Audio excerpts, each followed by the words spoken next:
this, I'm actually streaming to YouTube right now. What I'll do is I'll put a link up later for everybody to grab that. So everybody follow me. Everybody can see my screen. Not yet. Everybody's logged back in, right? Okay. Now before we left on Tuesday, if I recall, I asked you to come to CSIT Fixed, go to ISOs, go to Windows, and then drag that Windows 7 Professional down to your SSD. All right? Hopefully everybody did that. If you haven't done that, you need to do it now. Ask your neighbor for help if you haven't done that. All right?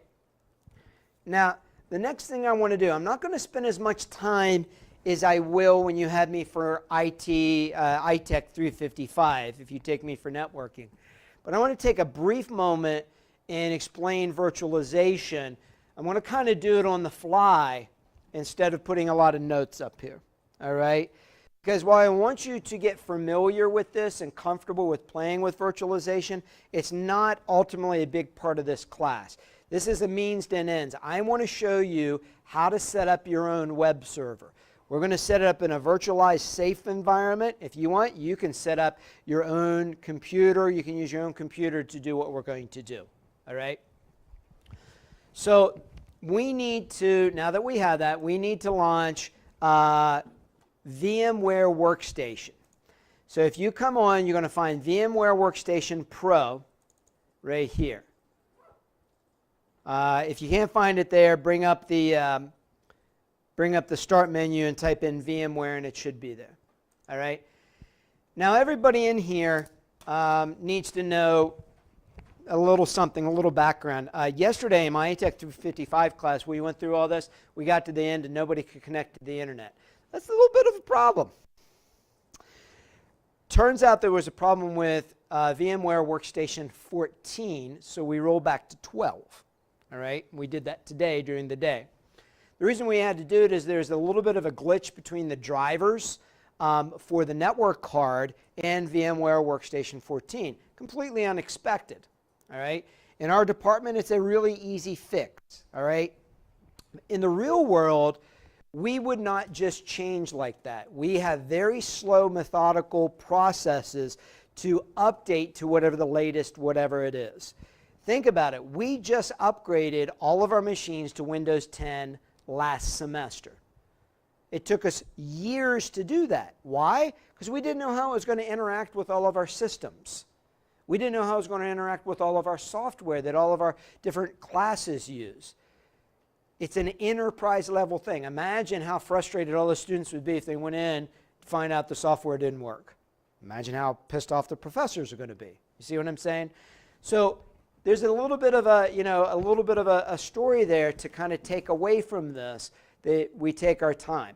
All right, so this is VMware Workstation. From here out, that physical machine in front of you is going to be called the host. All right? We are going to set up multiple machines inside of VMware called guests. All right? Guests tap in to the physical hardware. Intel and AMD came up with very specific hooks to allow multiple operating systems to run on one physical machine, one physical host.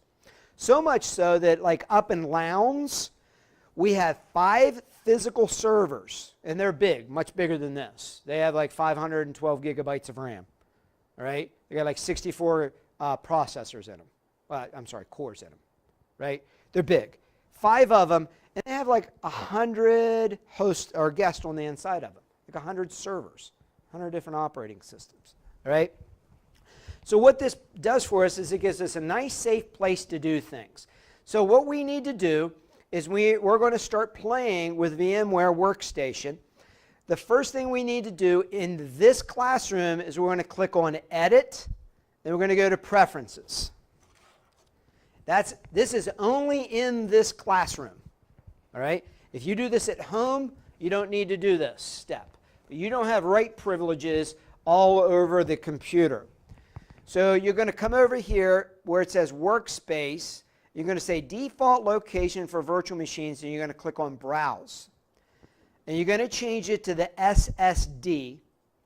All right, so it's going to be all like this. And you're going to click on PC, and then you're going to go SSD, and then you're going to say make new folder, and you're going to make a new folder called your username. Neighbors help neighbors. If you have questions, ask me. So on the SSD, the D drive, you're going to make a new folder called your username. After you've done that, you should have D:/ your username. What's up? Edit. Preferences. You got to ask questions. Right here. This is your neighbor. SSD. Neighbors ask neighbors. If you've had me for 101, many of you have already done this. You good? You good? You good? You good? You too good? Yeah.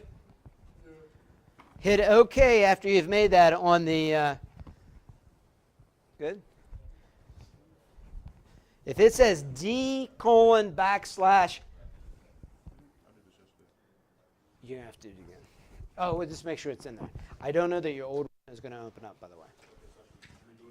I don't know. It'll be good. Try it out so I know.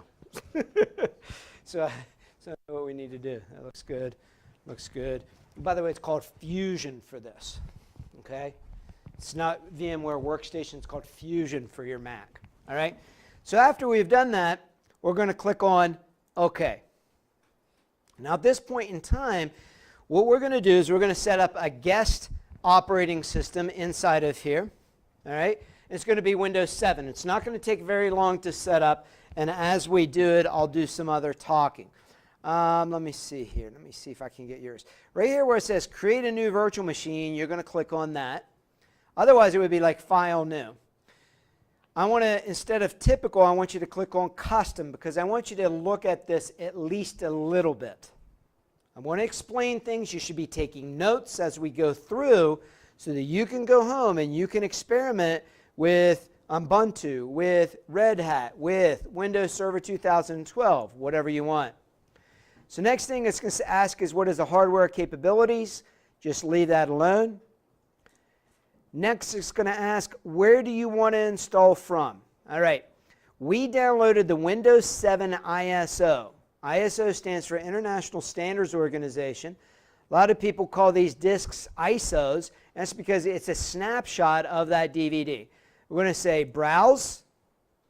We're going to go to the D drive, which is where we downloaded that ISO, that Windows 7, and we're going to open it.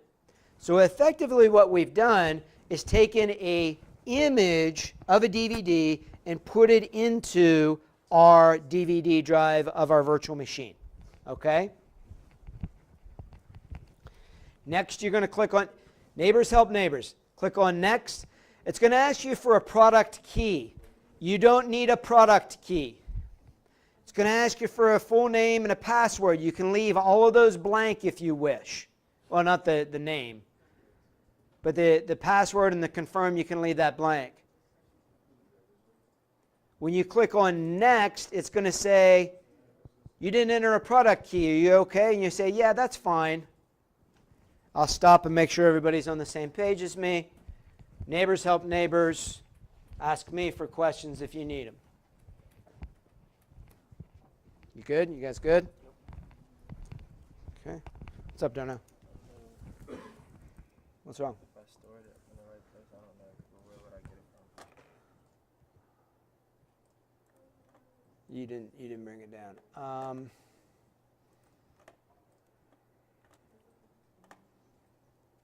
SAT fixed, ISOs, Windows 7, bring it down to the SSD. Okay. It won't take too long. Okay? What's up? Not open. Nope. New. Oh, okay. Right? Custom. Installer. Right there. Next. Now you're all up to speed. Okay? Okay.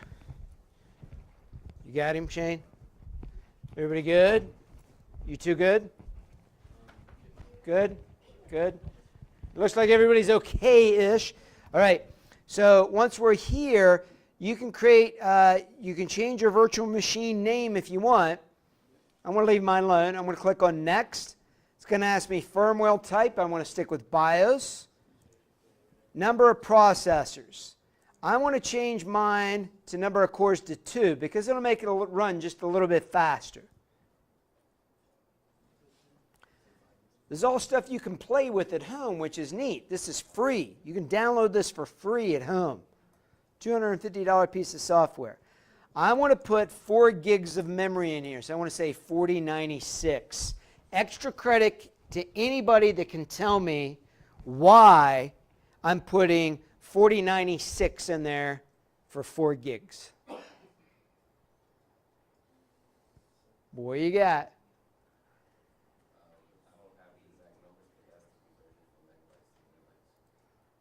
But why?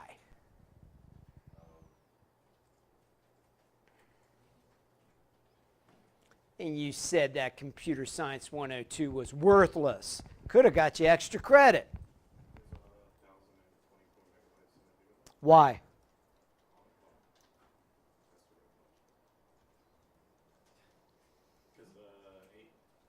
No, but you're on the right track. No. Because we're talking about bits and bytes, which is base 2, and last time I checked, there is no thousands place in base 2, but there's 1024s place in base 2. So 4096 is 4 gigs, no extra credit for any of you. But nice try. Next.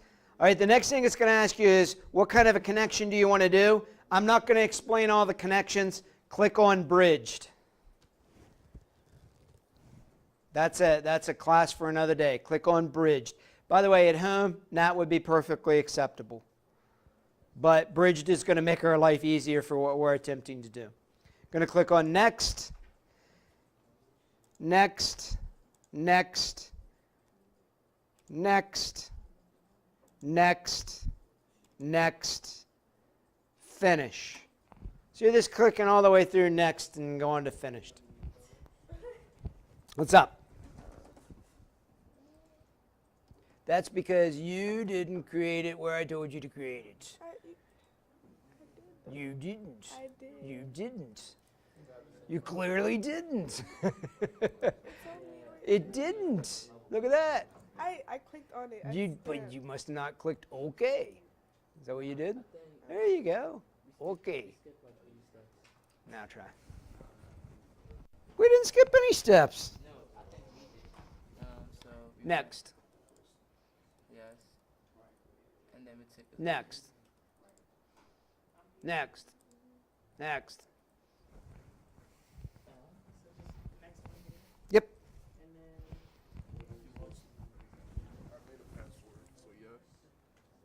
Next. Yep. Just next on all the way through. Yep. Yep. Yep.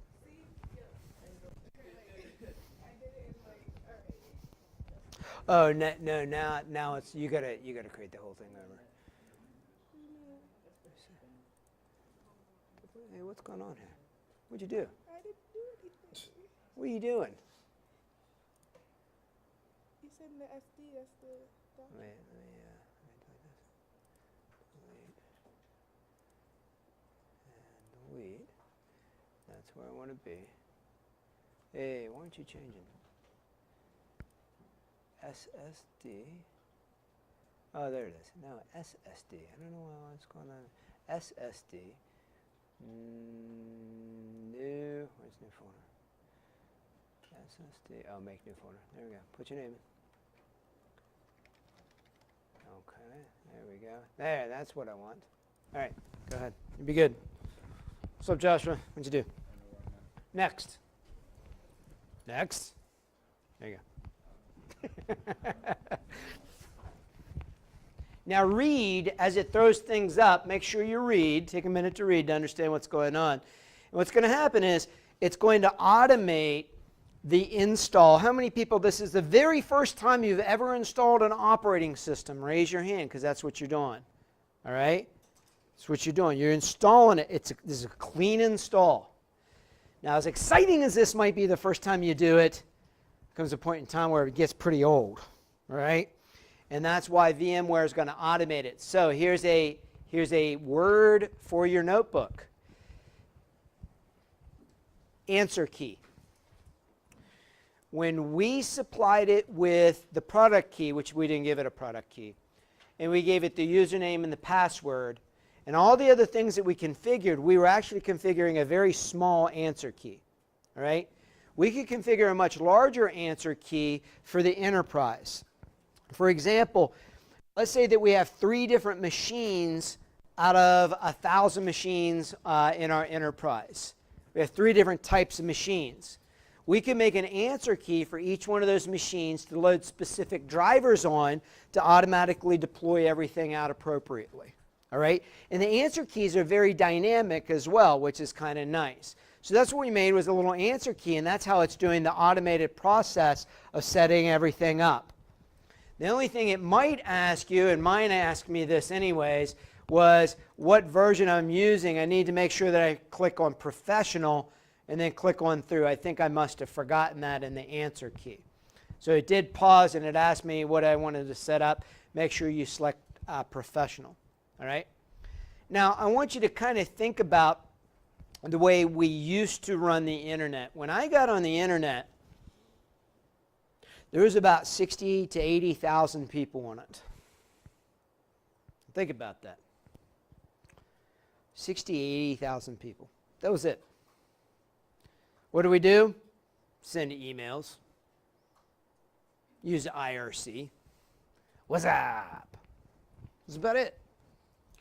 Then it slowly moved into being able to do things with Mosaic. Mosaic was the first browser. Matter of fact, there's relics of Mosaic left in Firefox. Mosaic's about a 30-year-old browser. Still pieces of it in Firefox, right? And then the internet became very, very useful. And things started sprouting up. Well, in the beginning, when we had a website, it was a server. So I use this word interchangeably all the time, server. I refer to a physical server, or I could be referring to a software server, like a FTP server, a web server, a JavaScript server, an email server, or a physical server as in what we're turning our computer in front of us into. All right? Well, in the beginning, one website had one server to it. Think about that. One website had one computer behind it. That's how it was in the beginning. Then Apache came along and said, gee, we should be able to have virtual websites. And that was great. That started the idea of having logical websites and virtual websites. And then Intel came along and said, I'm hearing from my customers that I have 100 computers. They have 100 computers. And out of a 24-hour time frame, they said idle for 23 hours out of the day. They're turned on all the time because they're supposed to be doing something, but they're sitting idle overall 23 hours out of the day. It's 100 computers turned on, sucking energy, needing cooling to cool everything down. That's a lot of wasted energy. Plus, you got to have multiple people maintaining all of these computers. So Intel said, I think we can address that. Plus, we're going to have more and more servers. We're going to have more and more web servers and FTP servers and game servers. So they integrated into their CPUs specific hooks, and that's just a code, right, that enables multiple operating systems to now use one CPU. And it does it all dynamically. So now we can take those 100 servers that are typically sitting idle 23 hours of the day, and we say, gee, if they're sitting idle 23 hours of the day, what if we put 50 of them on one machine and 50 on the other machine, make them all run idle 3 hours out of the day. Or on average, they're always running at 80%. Now we go from 100 individual machines to 2 machines.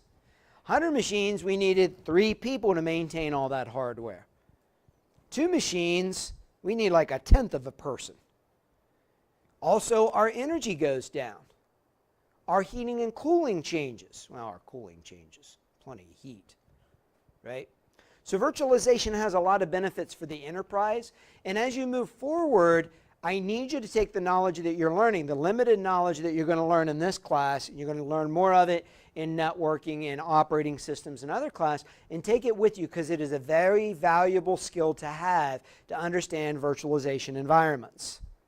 Everything is virtualized today. My networking students, I told them yesterday, the #1 complaint I get out of that is, I don't do anything hands-on. I'm like, great, let me give you an 80-pound core switch and drag it around campus all day, and then you can say you got some hands-on experience. Because that's about all the hands-on experience you're going to get in IT anymore. Everything's virtualized. Our network administrators sit uphill, and the only time they really get out is when they kind of want to go stretch their legs. Everything else is virtualized. They need to look at the utilization of this wireless access point. They remote into it. Our IT guys downstairs want to see the utilization of this printer up here. They don't come up and print off the utilization of that printer. They go into the print queue and print it out. Here it is. Right? Need to reconfigure a switch? You don't need to go up and manually jack into it anymore. You remote into it. Everything is virtualized. So the more you get this idea of everything is virtualized, the better off you're going to be. All right. So I think I kind of have talked a little bit. The last thing I'll leave you with for this particular thing that we're doing right now is this. Virtualization, this VMware, is a great sandbox for you. All right? You want to see what the latest and greatest operating system is? Why install it? Why don't you set it up in a virtualized environment, bring it down, play with it for a while? Want to find out what Ubuntu is? Download it, install it into VMware. Well, we should be okay. Yeah, that's my fault for not telling you what to click. We should be okay. Yeah, I think it was in there. I think it was in the answer key, and I think it was set to home. But we should be okay for what we're going to do because we're not going to run any real servers on it. Well, any real built-in servers. So, want to find out what viruses really do? Did you know there's a virus database? Download the virus database, let them loose inside the virtualized environment. All right? So make sure you do that stuff. All right, so where am I at with this? Down at the bottom here, the last thing it's saying, it says easy install is installing Windows 64, Windows 7 64-bit. It should be just about done. I want to come up, the last thing I want to do is make sure that install VMware tools, that it has installed the VMware tools. Those are the drivers for all of this. Mine is kind of seeming to not being responsive right this second. Let's see what happened. There we go. I got some kind of a funky thing going on with mine. So I'm gonna reboot mine. There it was.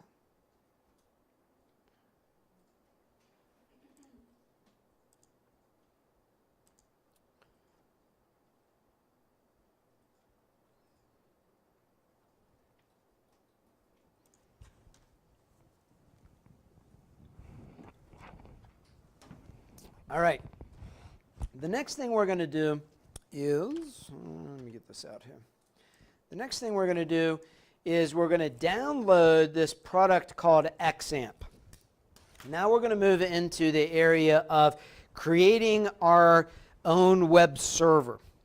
XAMPP is a product that gives us Apache web server with PHP module built in. Gives us Tomcat, it gives us MySQL, which is database, and it gives us Mercury mail server. All right? Okay, log off. Hopefully this will be the last time I have to log back on. Okay. I also want to show you another really neat tool out there. If you go to, you can open Internet Explorer and go to 9night.com.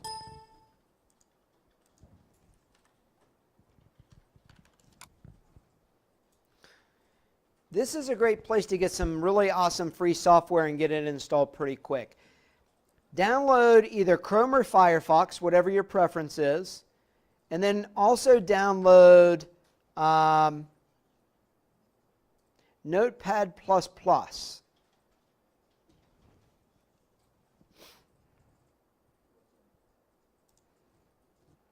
Okay, 9night.com. Download Notepad++ in either Chrome or Firefox, whichever you want, just not Internet Explorer. And then click on Get Your 9night, download installer, and then you can run it. And what this is going to do is it's going to download and install those two products for you. Question?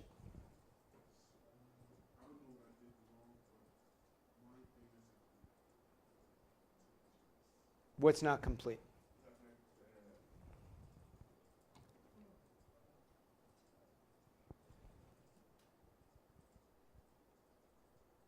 Okay, hold on, I'll come back. Let me see. NINITE.com. Oh, Chrome and Notepad++. Yeah, and I'll kind of put that over here so you can see Chrome and Notepad++. So go ahead and download those. Just those two. We need those. Let me see.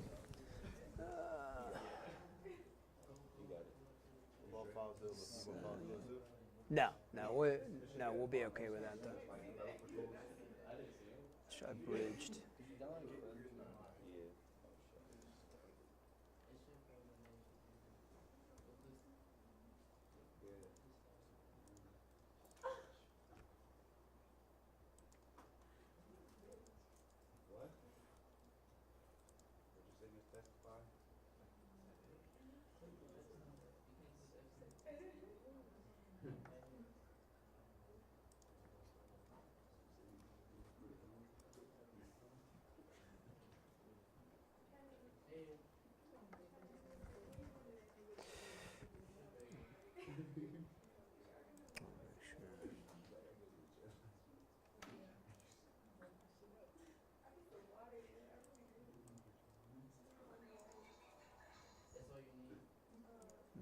Let's do a reboot.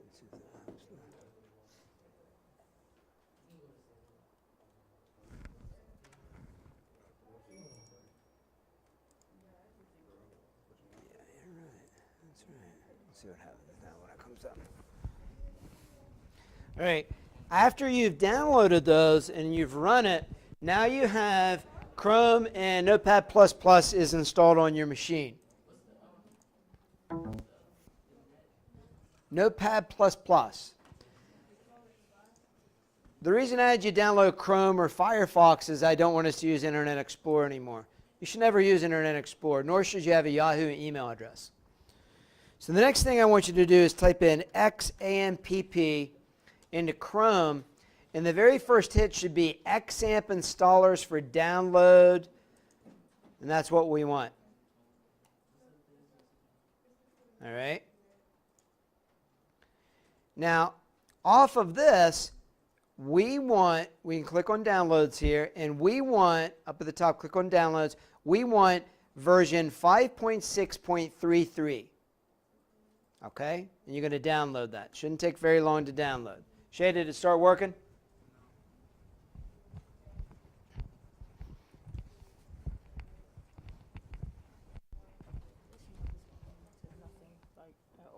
You know, mine did that same thing, and then I was fine when I did this. Yeah, I told us if you pause it, because mine did the same thing. I paused it, and it's not updated, nothing. Whoa. Right. Your whole machine is. Ah, there it is. Let's try doing a sign out. Back in. See what happens. Yeah, once you've downloaded XAMPP, you can go ahead and install it. I'm at a loss as to why that is doing that. You're the only person in here that's having that.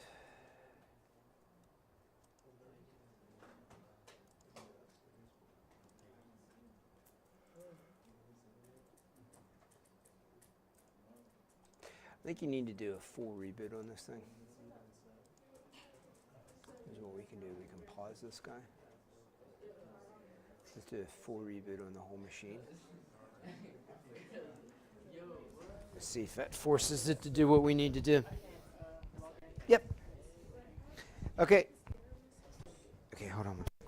So once you have XAMPP downloaded, hold on, let me release this. You can go ahead and install it and start reading it, start exploring everything. And I want to come around and help some more people.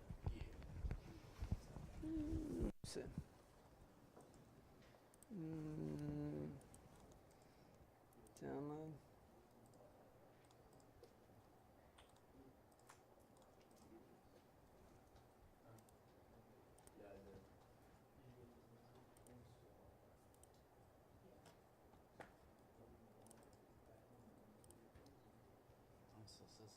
I just don't like me. What's that? I don't know that. Yeah. What does it say?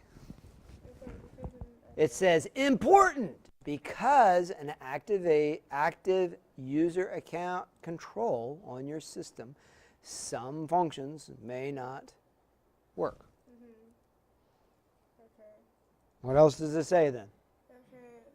With UAC, please avoid installing XAMPP to C program.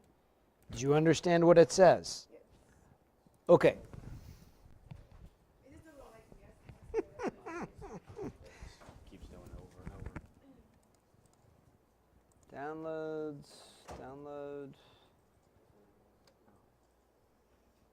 Well, you downloaded DMG. I downloaded the 64 one. Well, you also downloaded for Apple. Oh, those were the Windows. No, that's DMG's an Apple.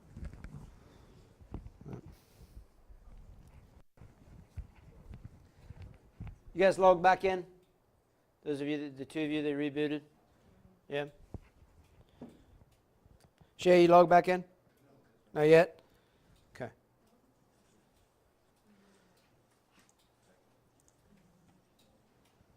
Okay, those of you that have XAMPP installed, all right, you want to start it. All right, you want to start it. If you're like, but Mike, I don't know where to find that. It's going to be, you're going to have to come into, if you didn't start it when it asked you if you wanted to start it. Hold on. I didn't install mine. Give me 1 second.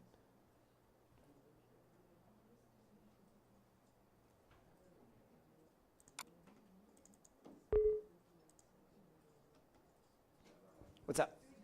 Yep. Stop being afraid. Do. You're no longer a user. Just do it. If you screw it up, we'll fix it. And you've learned. Right? Stop being afraid.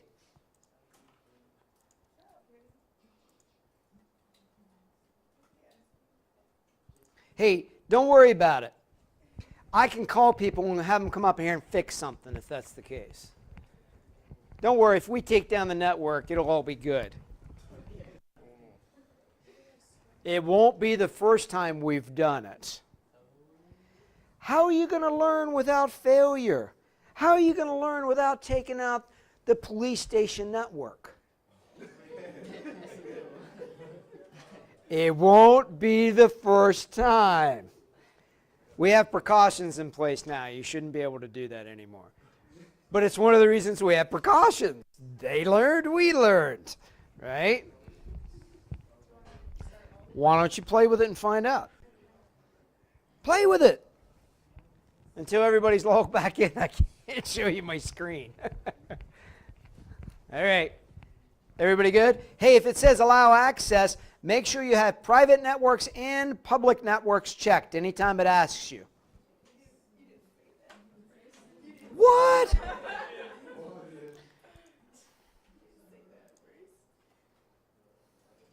Don't worry, you'll have another opportunity maybe. Shay, you logged in now? All right. Here comes my screen again. All right. So we got a little bit of time here to do some stuff. So what's going on here? Let me see. Here's my XAMPP control center. I have installed Apache, MySQL, FileZilla, Mercury, and Tomcat. Now listen, there's this 4-letter word out there that you all really don't like. It's a dirty word to you. Work is too, but that's not the one I was thinking of. Read. That's a dirty word to you all.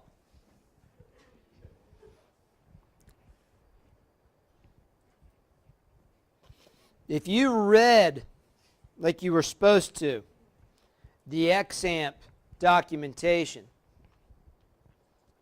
you would discover that it says, I got a piece of food in my mouth and I can't get it out of my teeth. It would say, do not use XAMPP in a production environment. Period. Exclamation, underline, bolded. Read, do not do. Because they lower the security requirements so that it's easy to set up for testing and teaching. So when you have to set up your own web server, don't you dare go out and say, well, Flynn told me to use XAMPP to set up my web server environment. Bull! I just told you don't do it. Because it has default passwords in it. It's like admin or no password in it. All over the place. Now, if you want to get fired real quick, that's a good way to do it. Right? But do not use this for production environment because they lower the security requirements to get everything to work. But what we've done is we've installed the package Apache, the package MySQL, the package FileZilla server. I wish it said server next to that because all of these are servers. Mercury Mail. Yeah, if you really want to, you can start spoofing people with Mercury Mail. I shouldn't tell you that because somebody's going to learn how to do it and you're going to start spoofing me. And Tomcat. Tomcat is a JavaScript server-side server. All right. So what we can do is we can go ahead and start Apache, MySQL, and FileZilla. When it pops up and says, hey, firewall, yeah, you can click on private and public, and I'll say allow access. That's going to poke holes in our firewall, and I'll explain more of this on Tuesday for you as you wrap your head around it and try playing with it on your own. But we poked holes in the firewall. So check this out. I want to find out what my IP address is. I want to type in CMD in here. All right, so I hit Windows. I type in CMD. That brings up my console. When they call that the orb. They changed it from the start menu. You know, it's just called the orb now, right? You type in CMD, right? That brings up the CLI, the command line interface, and I type in IPCONFIG, and I spell it right, /all, and it's going to give me my IP address along with my physical address and everything else, which is for another day. However, everybody bring up a browser. Bring up a browser. You got it up? In the browser, type in 10.20.103.191. Hit enter. You've hit my web server. That's my web server that I set up here. Ain't that cool? What? You don't believe me. I can clearly see you don't believe me. I clearly see that some of y'all are like, whatever, Flynn. That ain't your browser. That isn't your stuff. All right, fine. Check this out.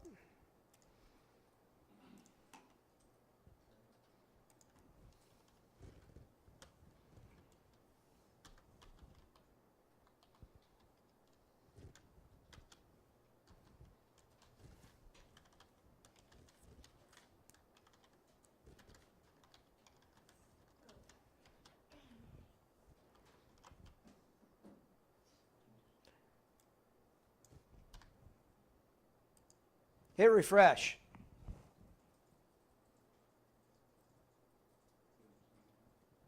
Did you get anything?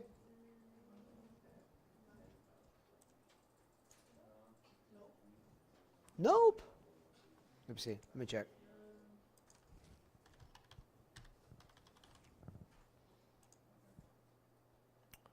Should be okay. Did you get it? Yeah. Ain't that cool? I just be like, what? So you hit my web server, all right? There's that idea of a URL, Universal Resource Locator, right? Is resolved by a DNS server which has an IP address on the back. That's why you can just punch in the IP address and you can hit my server. So you try it on your own with your neighbor. You ready? I'm going to show you how to do this. Just real quick, because we're running out of time and we'll play with this more on Tuesday, all right? But real quick, you're going to pull up a Windows Explorer. A Windows Explorer, not an Internet Explorer, a Windows Explorer. You're going to go to C Drive. You're going to go to XAMPP. Right? Windows Explorer, this is inside of your guest machine, by the way, not your host. Inside your guest machine, C Drive, XAMPP, htdocs. All right. See this file right here that says index.php? In your notes, which is another dirty word for you all, should read index is a root document. Index.anything is a root document. All right?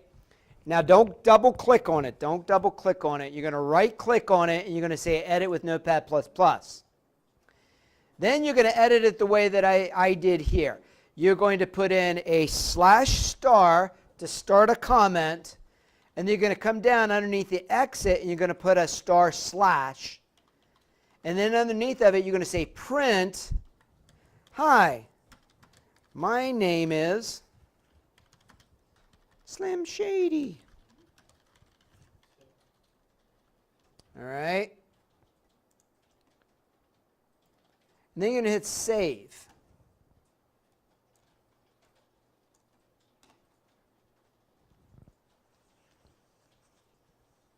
Neighbors help neighbors. I'll come around and help you. Now, inside of your guest, you can just type in simply localhost, and it should show you whatever you just typed in. Or you could type in 127.0.0.1, which is also localhost. Shay?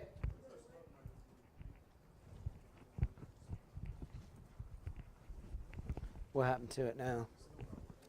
Still not working? All right, so say file. Don't get too flustered. Don't worry. This is just today. I want you to play with it, but we'll be fine. New virtual machine, and then kind of go from there. Okay. That's good. Yep. Yep. That's fine. Yep.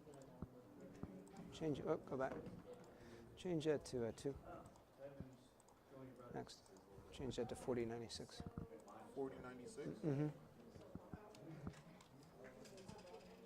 Now, find your IP address in your guest machine, give it to somebody else, and see if they can hit your website. Click on bridged. Next. Next. Next. Mm-hmm. That's fine. Yep.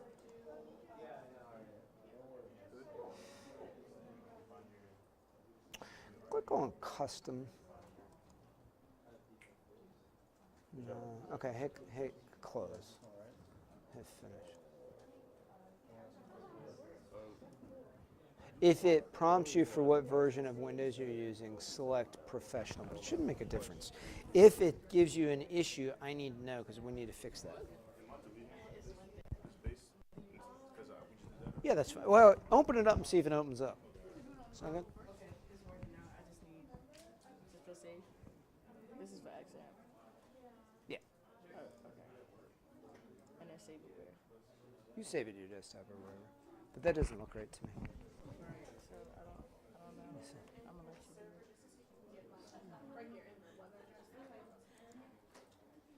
Let's close off of that. Let's come into Chrome. Type in XAMPP. Hit enter. Download. And there we go. I want this guy right here. Okay. Yeah, that's what I want.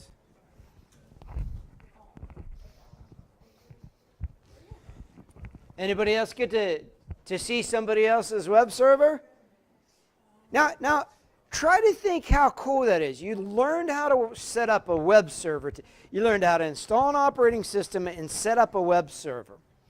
And with a little bit more knowledge, you could make this, if we could actually have access to the outside world like you do at home, we could make our web server available to anybody in the world. All right? That's what we've done today. Now what I'm going to do on Tuesday, because we got pretty much everything that I wanted to do today, I'm going to explain the config file inside of that Apache. Now remember, while I'm going to test you on some of this stuff, so hopefully you took really good notes, this is not the bulk of the class. The bulk of the class is all programming in MySQL and learn about databases, and learn about file manipulation, so on and so forth. But we're doing it all with a web-based language known as PHP. So you kind of need to have a conceptual understanding of when you store your code, how's it executing? It's not just going off to some mythical place up in the cloud. I hate that term. It's going to a real server. Well, now you know how to set up that real server. And it's a physical server which is located across from my office in our server room back the hallway. That's where your code goes. Except the only difference between your installation and setup and mine is mine's connected to the internet. There's a DNS entry associated with it, the ITEC 315.frostburg.edu, which enables your mom, your dad, your brother, your sister, your aunt, your uncle, wherever they're located on the planet, to be able to access it. Or if you believe in aliens, anywhere in the universe. I mean, really, if they can get here, they can certainly access the internet, right? That's the way I look at it. You ever notice the aliens always arrive here but never actually access the internet?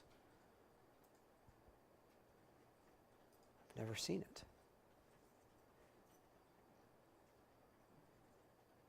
Maybe we're beneath them. We don't want that knowledge.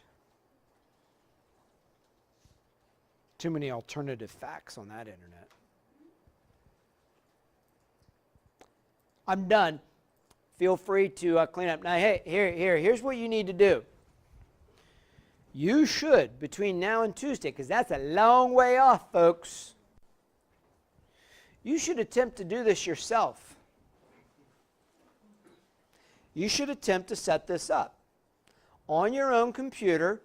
If you don't have the capability on your own computer, that's fine. This lab's available to you. Come in, sit down, watch the video, go through it again, or better yet, don't watch the video. See if you can do it from memory in your notes. You know, those wonderful notes you took today. Big believer in notes. Those of you who had me before know that. Yeah, I'll keep making those, and you can sit there and say, I'm not going to take notes just because he's making fun of me. All right, your grade, not mine. All right? I'll see you Tuesday. Read the book. Let me stop my video over here at the. If you have questions, I'll hang out for another few minutes and take care of you. And I'll make the video available to you on Blackboard.